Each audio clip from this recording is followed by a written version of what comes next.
Good afternoon, this is Wayne. Hi, Wayne. It's just Market Germination. How are you? Good yourself? Good, good. Do you have a couple minutes? Sure.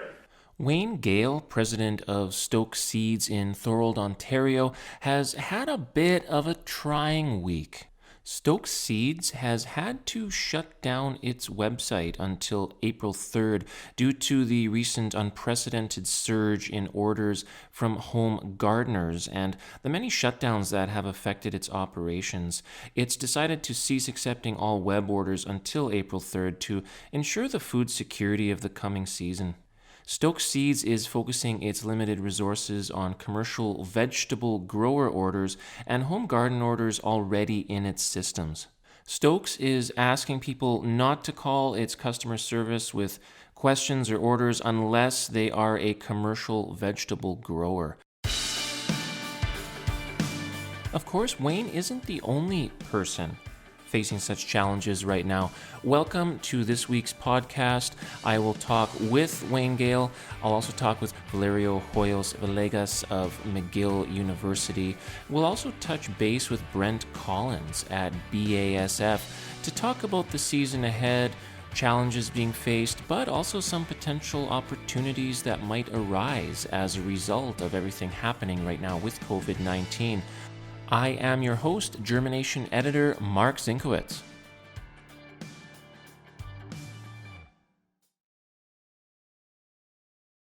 Now, Wayne Gale is no stranger to the Canadian seed industry. He's been heavily involved with the Canadian Seed Trade Association, and he's currently chairperson of the American Seed Trade Association as well. Wayne, thanks so much for joining me today. Can you give our listeners a little recap of exactly what's gone on and what led to this website shutdown? Well, we normally get a set of orders every weekend, and all of a sudden, the weekend before last, we got almost 4 times that many orders in one weekend. So, and what's even more unusual is that typically the second week of February is our busiest week for home garden, but this last a week ago, that weekend totally eclipsed our maximum. So it was pretty unusual. I don't know what exactly set it off. I didn't notice anything on the web or any kind of exceptional information. It could be, we think maybe it's a combination of, what people have seen in the grocery store as far as stockouts, and then a lot of people are stuck at home. So you sort of put the two things together, and people had time to surf the internet and place an order. From what I've heard from a couple of the other companies in Canada, they've also seen an unusual climb in orders as well. So it hit us by surprise, and 90% of our business is commercial. Only 10% of our business is home garden. And at this time, we just felt it was more important to make sure that our commercial growers got the seed and we could spend our resources on satisfying their requirements than home gardeners. So we shut the website down until the 3rd, which is this Friday, and we hope to be able to accept web orders again. Now we have about 8 sales reps here in Canada that are actually talking to commercial growers and booking orders. So that order stream is still very active. Our sales reps calling on commercial growers, and we satisfy everything from the major growers for Sobeys and Loblaws all the way down to roadside stands and farmers markets. So we just felt that was more important for us, anyways, than spending the resources on home gardeners, at least for the 2 weeks. And there are a number of other companies in Canada that can service that market, but we're probably the leader in the commercial market. What are some of the big concerns you're hearing from customers right now? Well, one of the things I'm hearing about is that planting trials, which is, necessary to develop new varieties, both from a seed nursery perspective and also from a commercial introduction perspective. Planting those trials could be in jeopardy because a number of the say universities and provincial facilities are questioning whether or not they'll be able to have the manpower to plant the trials, depending on when this is over, because we'll be planting, a lot of people are going to be planting trials in the next couple of weeks, and yet we're still, unrestricted access and just getting people. I know agriculture is an essential service, but there's still a lot of concern about exposing people to the work environment and working together in teams to do things like planting trials. So there's a concern that we might not see those trials go in, which would then in turn delay the development of, or at least the introduction of new product for 2021. I've also heard from a number of the American seed trade contacts that even within the chemical industry, fertilizers, et cetera, like those types of companies, I mean, a lot of them have team projects that were underway that are now either abandoned because the inability to work close together in a team environment, or that their trials are in jeopardy, or that it's just not efficient everybody working from home in certain projects. So I think there will be a delay of certain projects and certain product introductions, but hopefully it'll only be a single year. And the horticulture industry, the produce industry, uses a lot of the temporary workers, foreign temporary workers, which, of course, the government's doing everything they can to allow them into the country, but they're as susceptible to the virus as anybody, and some of those produce companies engage a large crew, as many as 200 or 300 foreign workers, and if the virus gets into some of these larger companies and their temporary workers, that could also bring some of the operations to a standstill as well. So we're not out of this yet. There's still a ways to go before a lot of the produce companies are planting the seed, and then they got to harvest it or maintain it and then harvest it. Which in our industry is very labor intensive. It's not like soybeans and field corn where you've got these large machines. Things like tomatoes, peppers, watermelon, squash, it's all harvested by hand. And then it has to go through a cleaning and sorting process by size and quality. So there's literally hundreds, if not thousands of these foreign workers that will be required to put produce in the grocery store. Valerio Hoyos Villegas is a pulse breeder at McGill University.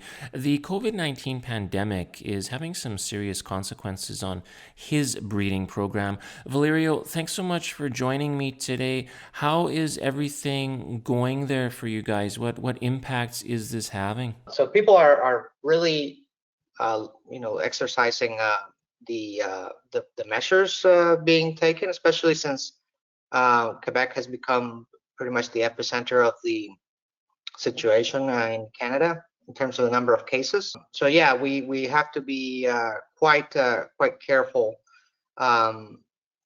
in terms of planning our field work. My sense is that I'm trying my best to come up with alternatives so that we potentially remotely have, when I say remotely, is the remote chance of having a field season. Mentally, I'm preparing for not having a field season, but we'll see what we can come up with. Perhaps, but it's going to, I don't know, it's going to be pretty difficult. You need multiple people out there, especially for planting or preparing seed is not such a big deal, but especially for planting. It's going to be a challenge getting everything in the ground. So yeah, there's quite a bit of concern, but it's still, luckily for us, plant in pulses. We're still there's quite a bit of time still. We don't plant until perhaps late May, early June. So we still have quite a bit of time to see how things develop and to plan. Things continue. If we still have to exercise social distancing and the measures to the same strict sense as we are right now, then I'm afraid that this season is probably going to be a write-off.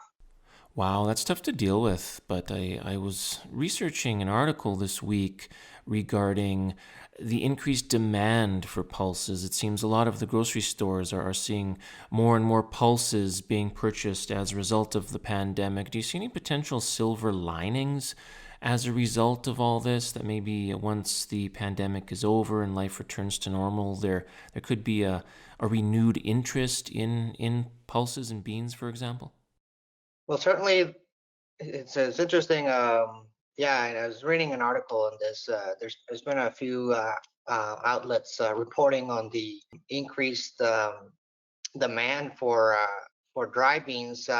It's generally a pattern of foods, non-perishable foods with high storability and sort of high nutritional value. So it's quite interesting to see that dry beans and also plant-based protein products are up there in the top products that are surging in demand, along with by themselves as food, and they're along with all the disinfecting products, all the sanitizing products for home care. Okay, and they're the only foods up there that are surging in demand right now. All the other foods are way down at the bottom with only around 20-30% increase in demand, while beans are 250, 500% increase in demand. I think two things will happen. One of them, unfortunately, globally, if demand continues like it is, a lot of countries that depend on Canadian and U.S. exports of dry beans are perhaps going to suffer, because trade will. I don't know if it's going to be limited. I'm not really an expert at this, but would be my sense that if demand continues the way it is, then the measures that more food insecure countries are going to take are perhaps going to be at risk due to shortages in these foods. If people in those countries are having to self-isolate for long periods of time as well. So that's going to create some tension in those places. In the U.S. and Canada, we export 90% of dry pulses as in bagged products, and then 10% of these products are consumed here locally. So I think that's going to have a positive impact. Brent Collins is Director at Marketing and North America Canola Seeds for BASF, based in Calgary. News broke this week that the current canola trade between Canada and China will continue, although the ban remains in place and China is still not accepting canola shipments from Richardson and Viterra.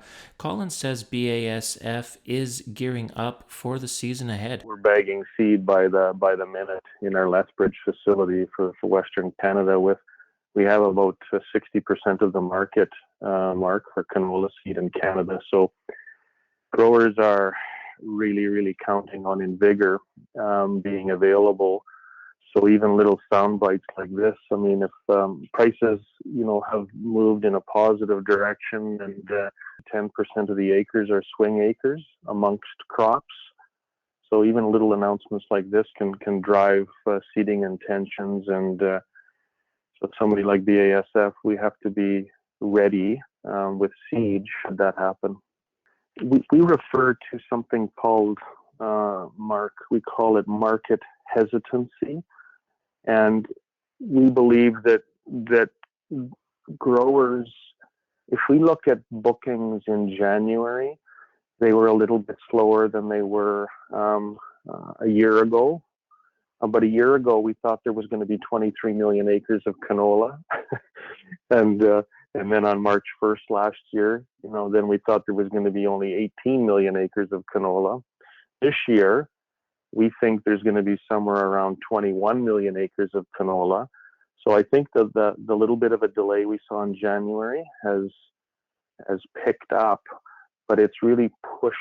I would say it's about a month later than it was last year. And now, as I mentioned, even little announcements like today, what's that going to do to the market? And the discussions at the kitchen table at the farm, are the business partners going to say, yeah, on that other 160 acres, we're going to put canola in? Those discussions might be happening now, Mark. He says the COVID-19 pandemic has BASF preparing for the future and trying to get ahead of the curve as seeding season approaches. The next 45 days in our industry are very important to get seed out of our processing plants into the channel and onto the farm. So what would happen, Mark, if there was a problem, if there was a health issue at one of the sites? So we're trying now to get ahead of the curve as best we can. And knock on wood, we've had absolutely no issues within our agricultural division for COVID within North America. But what if? And so these type of things really make you think, have I got a big enough pile of seed on the floor should something happen? Because the grower is still going to plant his crop, and we have a huge responsibility in the market to be able to provide seed. So I would say that's probably the one area, and we're in really good shape today, but we have to stay ahead of the curve should something happen. And I would say that's the thing, and I call it contingency seed. What additional amount of seed do we as a seed company need to produce should there be a problem? And nobody wants to have extra seed left over at the end of the spring. But if a site were to be shut down, that would be an awful situation if there wasn't enough seed. So we've got, by today, I think, Mark, we're over 90% of our seed is in the marketplace already for this year. So we're in really, really good shape. And, and in the next 10 to 14 days, we'll essentially have the seed, for the full season. So I think we're in great shape. We need a couple more weeks to finish it off.